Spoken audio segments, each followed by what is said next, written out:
जो शाश्वत है, अजन्मा है, जिसका कभी जन्म नहीं होता, जिसकी कभी मृत्यु नहीं होती, ऐसा कभी न हुआ है, न होगा, न हो सकता है, न होता है, उस तत्व का नाम आत्मा है।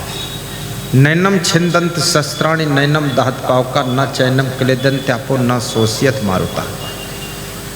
जिसको शस्त्र से छेदन नहीं किया जा सकता, जल से भिगोया नहीं जा सकता, अग्नि में जलाया नहीं जा सकता, हवा में सुखाया नहीं जा सकता, उस अविनाशी तत्व का नाम आत्मा है।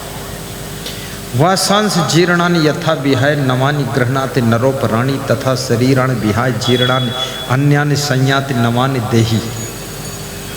जैसे मनुष्य पुराने वस्त्रों को चेंज करके नए वस्त्र धारण करता है, ऐसे ये आत्मा पुराने शरीर को छोड़ करके नए शरीर को धारण करता है। आत्मा अमर है, ये शरीर केवल मरता है। संसार के जितने रिश्ते नाते हैं वो केवल शरीर के रिश्ते नाते हैं, आत्मा का किसी से कोई रिश्ता नाता नहीं है।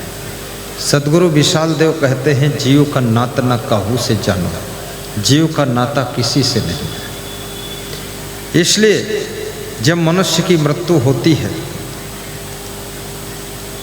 जीव कहाँ गया, किधर गया, कहाँ जन्म लिया, ये हमको तुमको पता नहीं होता है। और जीव स्वयं जहाँ जन्म लेना चाहता वहाँ ले सकता है। जीव में जहाँ जहाँ रुचि होगी वहीं जन्म लेगा।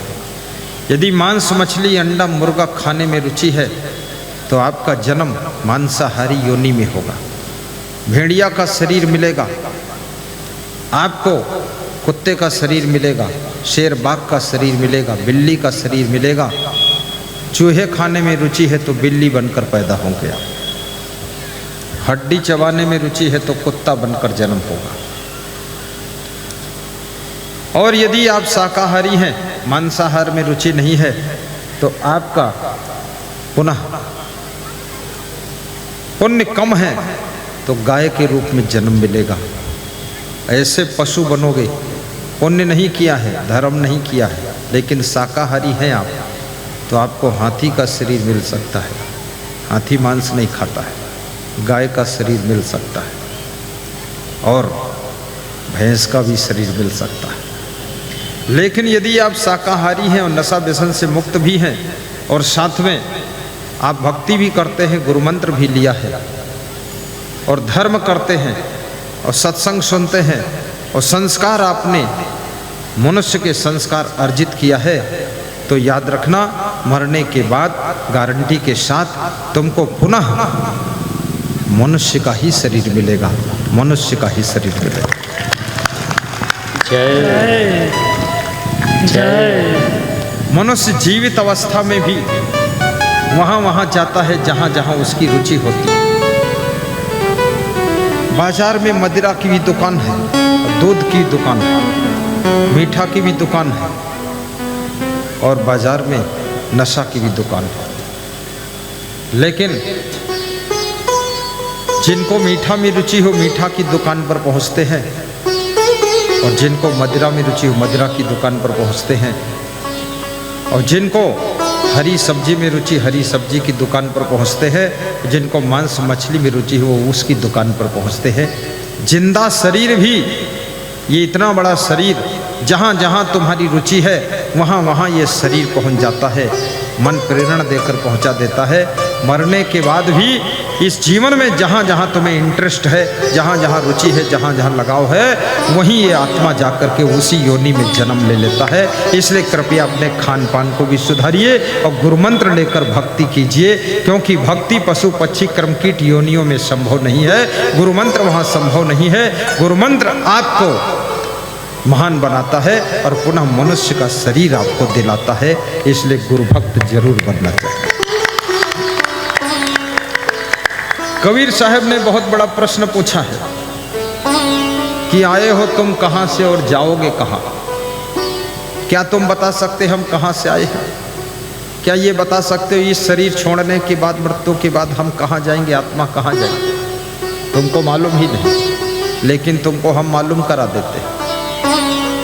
यदि तुम्हें शुद्धता पसंद है, पवित्रता पसंद है, आप शाकाहारी जीवन पसंद है और आप भक्ति पसंद है, सत्संग पसंद है, तो आपकी पसंदगी से पता चलता है पूर्व जन्म में भी तुम ऐसे परिवार में थे जहाँ भक्ति हो रही थी, जहाँ सत्संग हो रहा था, और वहाँ से आत्मा आकर फिर भक्त परिवार में जन्म लिया। बोलिए सद्गुरु भगवान की जय।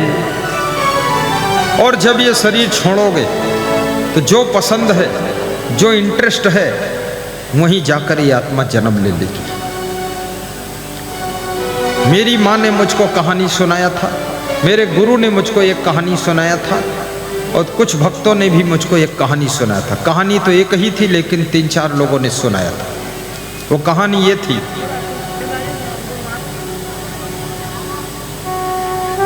कि बनारस में एक साधु रहता था। बनारस के कबीर आश्रम का महंत था, उसका नाम था संत प्रसाद साहब। बनारस में शिवपुर नाम का एक मोहल्ला है, वहाँ उनका आश्रम था, कबीर जागू आश्रम। तो मेरी माँ कहती थी वो मेरे गांव में आए थे और सत्संग कर रहे थे, और मैं बहू बनकर आई थी, तो मैंने दूर से उनका दर्शन किया। किसी और के घर आए थे, भजन सुना, तो मेरे मन में ऐसा भाव आ गया कि मेरे द्वारा कोई ऐसे बेटे का जन्म हो, कोई संत आत्मा आ जाए और मेरा बेटा भी जब बड़ा हो तो संत बन जाए और महंत बन जाए, महान हो जाए, और प्रवचन सुनाए और भजन गाए, और उसके सत्संग को सुनने के लिए भीड़ इकट्ठी हो। ऐसा माँ ने सोचा। अब देखिए, वो साधु की कुछ दिनों के बाद मृत्यु हो गई, मरा जाकर के दूसरे कहीं पता नहीं कहा, और उसकी आत्मा, अब मेरे गुरुजी ने आगे की कहानी सुनाया। गुरुजी कहते थे तुम बनारस के महंत संत प्रसाद साहिब की आत्मा हो, तुम वही आकर जन्म लिए। गुरुजी ने बताया हमारे। तो मैंने कहा क्या तुम मिले थे अब उनको? तो गुरुजी कहा हाँ हम मिले थे, उनके साथ भी रहे थे, पूरा हाव भाव वही दिख रहा है, वैसे हंसते मुस्कराते हो और वैसे सत्संग मधुर मधुर सुनाते हो। तो हमने कहा गुरुजी आपको वैसे ही लग रहा है? बोले इस जन्म के पहले भी तुम गुरु थे, संत थे, महंत थे, अच्छे संत थे। तो हमने कहा अच्छे थे तो जन्म क्यों लेना पड़ा, मोक्ष क्यों नहीं हुआ? तो गुरुजी ने कहा मोक्ष इसलिए नहीं हुआ कि आत्मज्ञान आपको नहीं हुआ था, थोड़ा धार्मिक कबीर पंथ में थे। कबीर में भी 12 डोरी है, इसमें भी भरम ढकोसला बहुत है। बोले अब मर करके फिर से तुम पारक सिद्धांत में आए हो, मेरे शिष्य बने हो। मैंने कहा उस समय? बोले उस समय तुम हमसे भी बड़े थे। तो हमने कहा तो छोटा कैसे हो गया आपसे? बोले आत्मज्ञान के लिए तुमने तुम्हारा प्रेम उस जन्म में भी था, इस जन्म में भी तुम हमको ढूंढ कर आए हो। गुरु ने इतनी कहानी सुनाई। बोला तुम वही हो, तुम्हारी चाल वैसी ही है, बोली वैसी है। अब इसके आगे की कहानी एक भगत ने सुनाया। डॉक्टर लोक नारायण वर्मा पटेल साहब, उनकी पत्नी कमलेश देवी वर्मा, उनकी माँ ने सुनाया। तो माँ ने अपनी बहू को सुनाया और बहू ने हमको सुनाया। उन्होंने क्या सुनाया कि बहू अभी गुरु मत बनाना, मेरा गुरु शरीर छोड़ चुका है और जन्म ले चुका है, लेकिन अभी छोटा है, बड़ा हो जाएगा, साधु बनेगा, गुरु बनेगा, तब उसको गुरु बनाना तुम, अभी इंतजार करो बहू। अब मैं धीरे धीरे बड़ा हो रहा था, फिर साधु बना तो घूमते घूमते उसी के गांव में पहुंचा। पता नहीं कैसे पहुंच गए, वो कलुआपुर नाम का गांव था। तो उस बहू की जो माँ थी उसने कहा तुम वही हो। हमने कहा कौन? बोले मेरे गुरु हो पूर्व जन्म में, तुम उस शरीर में संत प्रसाद साहिब के नाम से थे, तुम प्रवचन सुनाते थे, भजन सुनाते थे, तुम महंत थे काशी के। तो हमने कहा मेरा गुरु भी बता रहा तुम महंत थे, तुम भी बता रहे। बोले पहले भी मेरे गुरु थे, अब मेरी बहू के भी तुम ही गुरु बनोगे और बेटे के भी तुम ही गुरु बनोगे। तो मैंने कहा अभी तो मैं गुरु मंत्र देता ही नहीं, बोले तो रुक जाएंगे, जब दोगे तब ले लेंगे।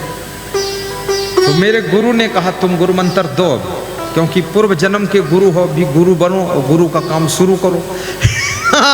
तो मैंने पहला शिष्य उनको बनाया, गुरु बना। और याद रखना उस समय उनके घर में छप्पर पड़े हुए थे, घास फूस के छप्पर यूपी में होते ना, कच्ची मिट्टी की दीवारें थी। वो फर्स्ट शिष्य बने।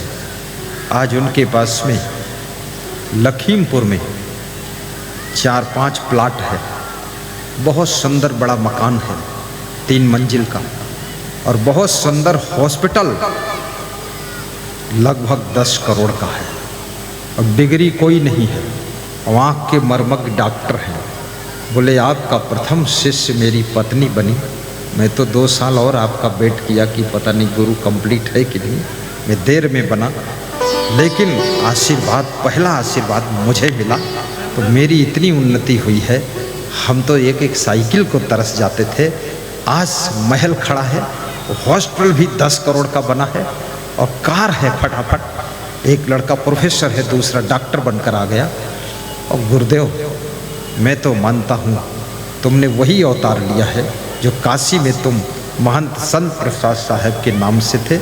अब मैं संत था पूर्व जन्म में, महंत था, तो फिर मुझे उसमें रुचि थी साधु लाइन में, तो फिर जन्म लिया, तो ऐसे परिवार में जन्म लिया जहाँ फिर हमको सत्संग का सहारा मिला, और सुंदर मनुष्य शरीर मिला, सुंदर बुद्धि मिली, और सुंदर भक्ति मिली। बचपन से मैं आंख मूंद कर शिव जी का ध्यान करता था, बचपन से। रोज शाम को शिव जी के ऊपर घी का दीपक जलाकर आरती करता था। हमारे कोई भाई नहीं करते थे, केवल हम करते थे। गांव में कोई कथा भागवत हो, हम बैठकर सुनते थे पूरा। स्नान करके नई बनियान पहनकर पहुंच जाते थे, बैठे रहते थे। पंडित कहता था बहुत ध्यान से सुनते हो। हमने कहा आज ध्यान से सुनते हैं, एक दिन वो आने वाला है, ध्यान से सुनाऊंगा भी, सबको ध्यान से सुना दूंगा। वो पंडित भी मिले, सुन चुके सत्संग। याद रखना इसी तरह से तुम्हारी आत्मा भी कभी विलुप्त नहीं होती है, आत्मा कभी नष्ट नहीं होती है। जहां जहां तुम्हारी रुचि होगी और जिनसे जिनसे प्रेम होगा, लगाव होगा, जन्म किसी प्रदेश में हो लेकिन मिलन होगा।